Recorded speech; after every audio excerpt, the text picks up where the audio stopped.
Assalamualaikum warahmatullahi wabarakatuh. Halo semua, apa kabar kalian hari ini? Pastinya baik ya. Selamat datang di channel kami, channel IAI Garut. Di channel ini kami akan berbagi hal yang menarik tentang edukasi obat, obat herbal, kesehatan dan masih banyak edukasi lainnya. Sebelum lanjut, makasih yang sudah klik video ini, jangan lupa like, share, subscribe channel ini. Nah, sedikit informasi nih. Pada pertengahan 2022 lalu, masyarakat Indonesia dihebohkan dengan adanya kasus gagal ginjal akut yang menyerang anak-anak secara misterius. Dikutip dari kontan.co.id, Menteri Kesehatan Budi Gunadi Sadikin menceritakan awal mula kasus gangguan ginjal akut ditemukan di Indonesia. Awalnya kematian akibat gagal ginjal akut terkonfirmasi pada pertengahan 2022 dengan kasus 1-2 kematian per bulan. Kematian tersebut kemudian meningkat drastis menjadi 36 kasus pada Agustus tahun 2022. Awal September tahun 2022, Kementerian Kesehatan menduga peristiwa tersebut disebabkan oleh virus atau bakteri. Karena pada kasus gangguan hati yang sebelumnya, ditemukan penyebabnya adalah virus dan bakteri. Kemudian pada pertengahan September tahun 2022, peneliti dari World Health Organization, WHO, atau Organisasi Kesehatan Dunia menemukan penyebab pasti dari kematian puluhan anak di Gambia. Gangguan ginjal akut tersebut diketahui disebabkan oleh keracunan zat kimia yang ada dalam obat-obatan. Pada September tahun 2022 ada 78 anak dinyatakan mengalami gangguan ginjal akut dan lebih dari 50% meninggal dunia.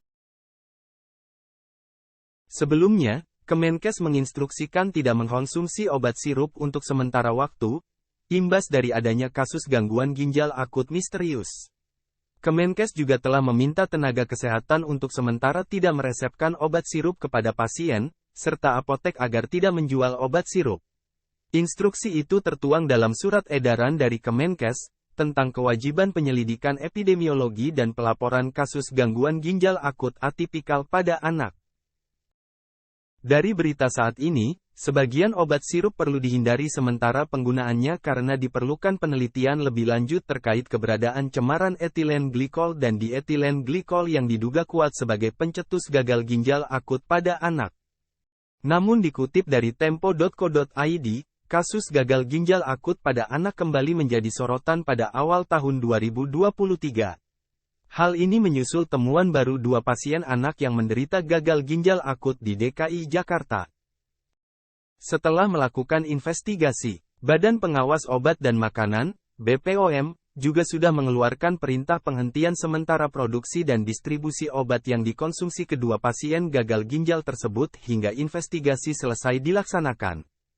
Namun di sisi lain, saat musim pancaroba membuat anak terutama anak balita usia 0-5 tahun lebih rentan terkena paparan udara yang kemudian menimbulkan reaksi dari suatu infeksi dengan munculnya demam. Jika anak demam, pilihan obat yang dipilih yaitu sediaan sirup.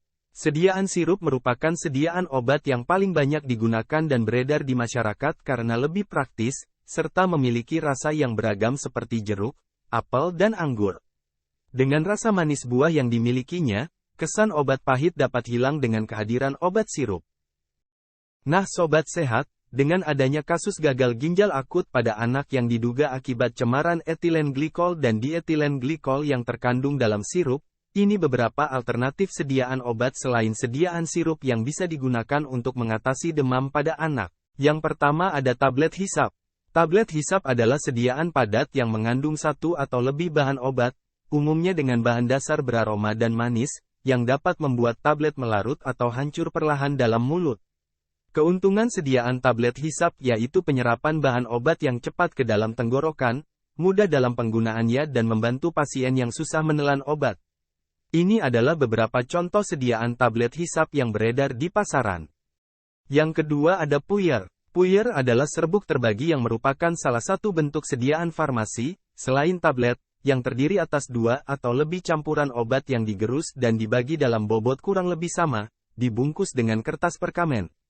Namun untuk puyer, tidak boleh digunakan sembarangan, hanya boleh dengan resep dokter, dengan memperhatikan dosis berdasarkan berat badan. Yang terakhir ada supositoria. Suppositoria adalah obat solid berbentuk peluru yang dirancang untuk dimasukkan ke dalam anus atau rektum. Sebenarnya penggunaan obat penurun panas yang dimasukkan ke dalam anus atau rektum bukanlah hal baru. Beberapa kondisi kesehatan tertentu dapat menjadi sebuah alasan mengapa obat penurun panas melalui anus atau rektum menjadi pilihan. Namun penggunaannya harus dengan resep dokter ya sobat sehat. Nah sekian yang bisa kami sampaikan.